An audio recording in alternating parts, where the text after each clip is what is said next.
Wouldn't it be great if all the conversations that we had to have were easy and fun and without any stress? The reality is that many of the conversations that we have to have in life come with some anxiety, some challenges, and some difficulties. And that's what we're here to talk about today. I'm Michael Futterman, and we're going to spend a little bit of time talking about how to approach those difficult conversations. And spoiler alert, a lot of it comes down to preparation. So let's start by just talking about what makes a conversation difficult. Well, the first thing might be is our feelings about the situation. That's really where everything begins.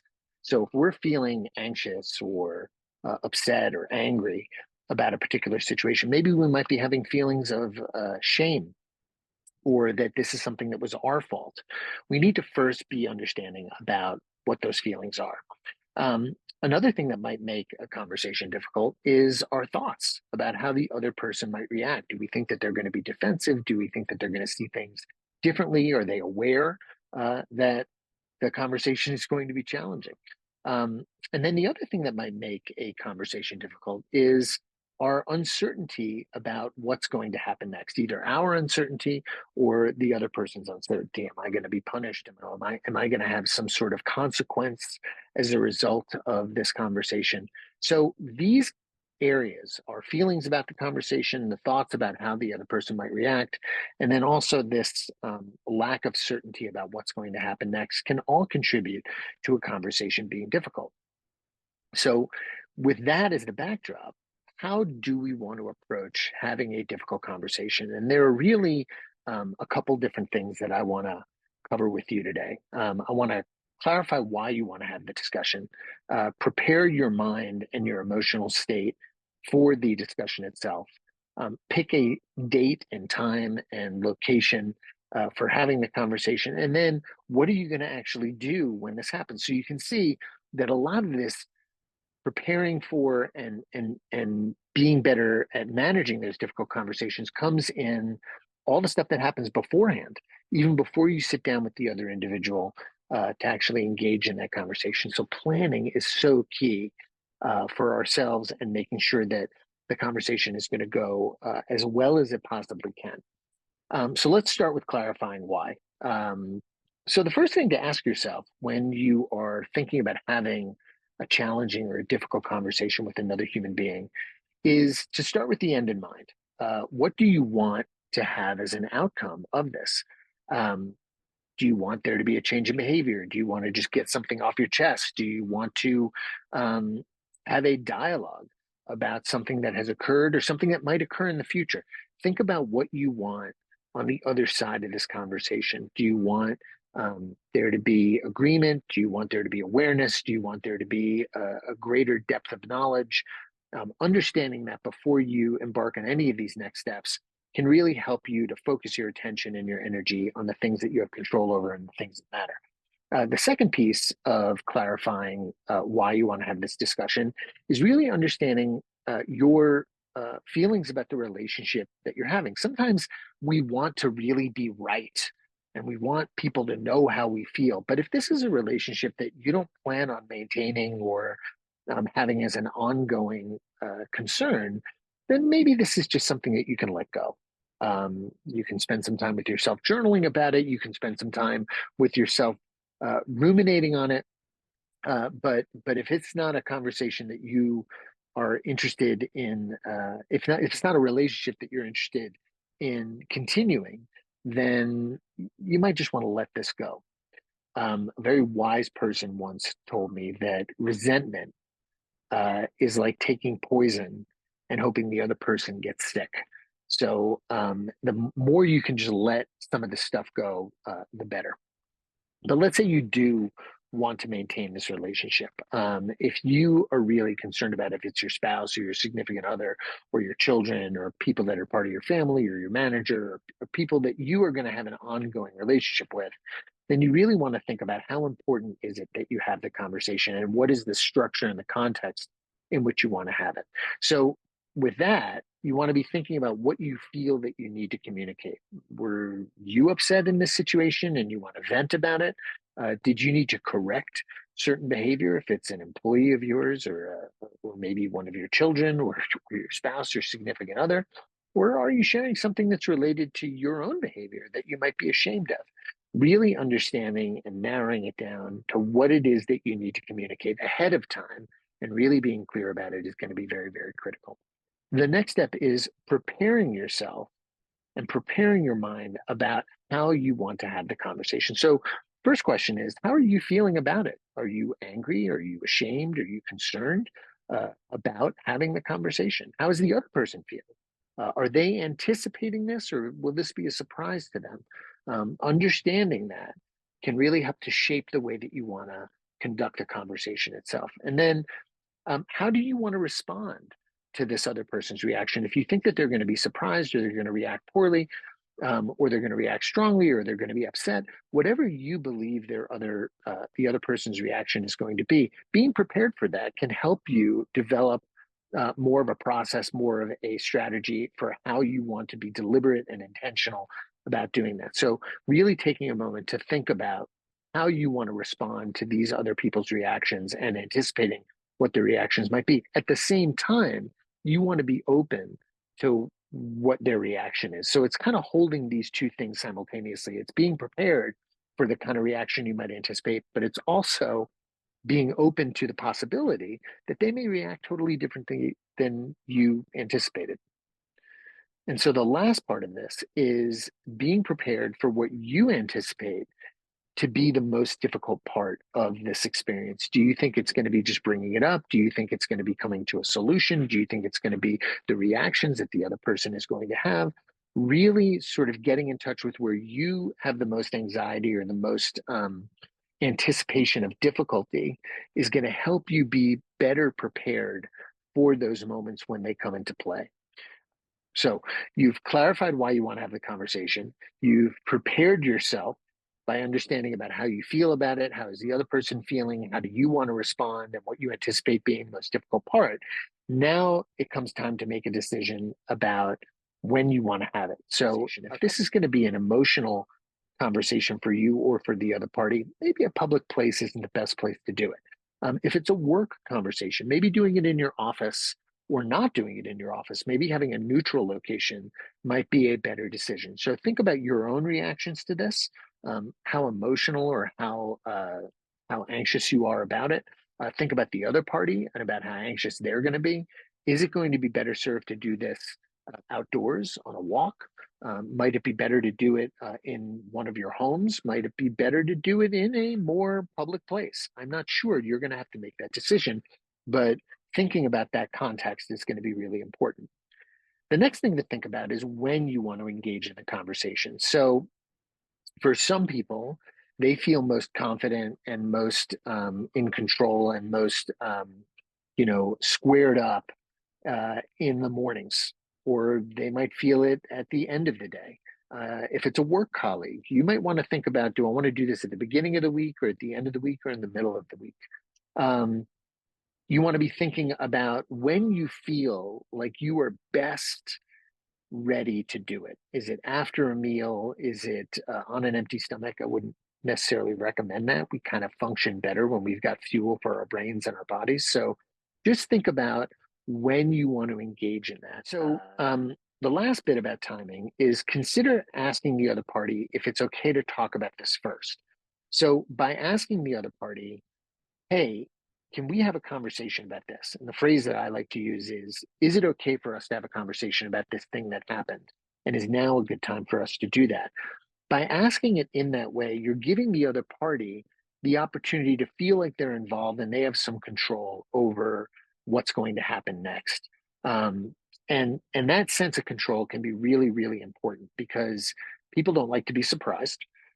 People want to feel like they have some agency in whether something's going to happen or not. And if something's going to happen, they want to feel like they're part of the conversation around it rather than being talked to directly without any ability to control the circumstances. So consider involving the other party and setting a date, time, and location on when you can talk about something. It's going to go a long way to ensuring that the other party is open and eager to hear what you have to say and maybe provide their own perspective. So once we've gone through all of that preparation, now it's time for you to actually do it. And so, in the process of having difficult discussions, one of the key things here is the tone that you choose to use. Now, there's a study that was done by a psychologist named Albert Mehrabian, and that's kind of been the benchmark around this idea of tone and what gets communicated when we're having discussions with other people. 38% of face to face conversations, 38% of the meaning gets conveyed through the tone of what you say versus 7% of the words that come out of your mouth. So you could have the most well-written document, but if you're delivering it in a tone dismissive or that is abrasive or that is aggressive, instead of delivering it in a tone that is more open and seeking and questioning, your message may not get across, even if the words that you've written down and the words that you use are great. Now, the other part of this is body language. So, maintaining an open body language, making eye contact, nodding, not sitting back in your chair and having a frown on your face or crossing your arms like I just did. Those are different ways that you convey meaning to the other party. So being very aware of that is going to be important. So that's number one, is just being mindful of how you show up in that circumstance. So the second piece around conducting these conversations is you want to reduce the perception of threat and increase somebody's perception of wanting to know more. And there's a study that we've included in the resources that are attached to this webinar. It's called the SCARF Principles. It was written by a person named David Rock. What we want to do is give people a sense of calm and a sense of agency and a sense of control. There are 5 different areas where people want to feel that in a conversation, and they're not going to get, I'm going to use the word triggered here, to take a more defensive or threat response. When we feel defensive and have a threat response, people can sort of shut down and they're looking for survival. We want to reduce that by using these principles that again are included in this document that's attached to this. And those principles are: people want to have some certainty and control over their status in the conversation. In other words, they want to know that they're important to you. They want to have some certainty about what's going to happen. So that's predictability. So maybe giving them a roadmap on what you want to accomplish. They want to know that they have some control. We've already talked about that. That's the autonomy. And then they want to know that they're going to continue to be part of the group. So this is the relatedness part of this. So are they going to continue to be an important part of the group structure that you're talking about, even if that's just the group structure with the two of you? And then the last bit is that they want to know that there's going to be fairness. Will the rules or the outcomes be applied consistently to them? So one way to do this is using language that will help the other party understand those principles, those 5 things: status, certainty, autonomy, relatedness, and fairness. And that might sound like this: hey, I'm glad that we have this time to talk, and I want you to know how important you are to me, which is why I want to talk about something that I haven't been feeling good about. So what you're doing there is you're giving them a preface, a sort of a preamble about this is, we're going to talk about something that's difficult, but you're sandwiching it with, hey, you're important. And that's why I'm doing this with you. You're also doing something by owning your own feelings and not presuming that the other person feels the same way. So you're giving them some autonomy over their ability to talk about how they feel. So that technique is very, very valuable. I've used it a number of times with great results. The next thing that you want to think about in terms of actually having this conversation is, do you want to hear what they have to say first, or do you want to share your thoughts first? And there's no real rule here about this. But if you do start by opening up, you want to use those SCARF principles that we've talked about and talk about your experience and feelings. So some key phrases that might help you there: when you did this, I felt that. When this happened, I did not feel good. Or if this is about something that you might have done, maybe saying something like, hey, I did not act in a way that I'm proud of, and I want to apologize for that. Another thing that you can do if you're going to be opening up first is talk about outcomes. Maybe talking about, this is what I want to accomplish with this conversation. I want to clear the air. I want to get to a place where this doesn't happen again. This is what I would like to see happen in the future. So if you want them to open, maybe you start by using language that sounds like this, saying, "Hey, I'd like to talk to you about this particular thing. Would you share with me your perspective on that?" Um, so giving them the opportunity to frame, give them the context. I want to talk about this thing, but I want to hear what you have to say first. Um, See what they have to say, and then listen to what they have to say, and thank them for sharing. If there's any one rule that I'd ask you to take away from this conversation that we're having now, it's that you want these people to know that you appreciate them giving you their perspective. So thanking people is the only rule that I have that's hard and fast here that you absolutely should do when somebody shares their perspective. One way for you to listen, though, is to replay what you heard them say. So that might sound like this. What I heard you saying is this. And then this is a really critical question, asking them, hey, did I get that right? So by asking them, did I get it right? Or asking them, is there anything that I missed? Or do you want to add anything to this? It allows them to, again, have more control, let them to clarify it. It also gives them the opportunity to hear what you heard and let them modify it, add to it, adjust it, whatever it is, you're just there to listen. Replaying it like you've just done with that language is one way to make sure that you got it, that you understood them. Again, if this is where they are opening up the conversation, the last bit is transitioning to your thoughts. So you're obviously going to be interested in sharing what your perspective is. So one piece of language there is, hey, I'd like to share my perspective or experience or thoughts about this. Is it okay for me to do that now? So you've allowed them to say their piece. You've clarified it. You've allowed them to modify it or add to it. And now you're transitioning to where it might be okay for you to say it. So giving them again that control. And by just using that phrase, is it okay for me to share my perspective now? In closing, a lot of this is preparation. It's a lot about you taking the time beforehand and not just, you know, running into the conversation with a ton of emotion that's been unreflected on, a ton of feelings that might be really strong. Really doing that preparation is going to be the number one thing that you can do to be better prepared for this. So, some key takeaways: talk about your feelings with ownership. Avoid phrases like, you made me feel or you caused me. Instead, use these phrases like, when you did this thing, I felt this, or I felt this when you did that. Another key technique: give the other party a chance to respond. Acknowledge what they said. If you disagree, you can share that with a neutral tone, but just acknowledge what they said. This is what I heard you say. If things do get heated, don't be afraid to share how you're feeling in the moment. If you need to take a break, then ask for one. So you might say, hey, I'm feeling a little anxious, or I'm feeling like I'm getting a little angry here. Can we just step back for a moment? The whole purpose of this is so that we can move through it and have better outcomes. Let's just take a break, right? I want to get a drink of water and then we'll resume this, right? That's another way for you to sort of lower the temperature in the room. Use collaborative problem solving to avoid the problem or issue being repeated. So asking questions like, well, what ideas do you have for avoiding this in the future? Or here are some ideas for how we can avoid this in the future. What do you think?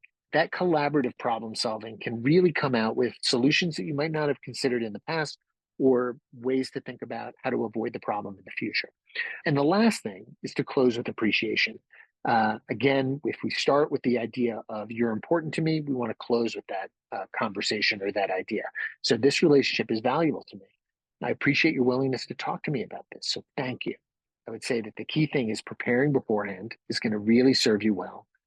Following some of these techniques and really being practiced in them is going to give you better outcomes when you have to have those conversations that unfortunately are part of life, and that might be a little bit more difficult than you might hope for them to be.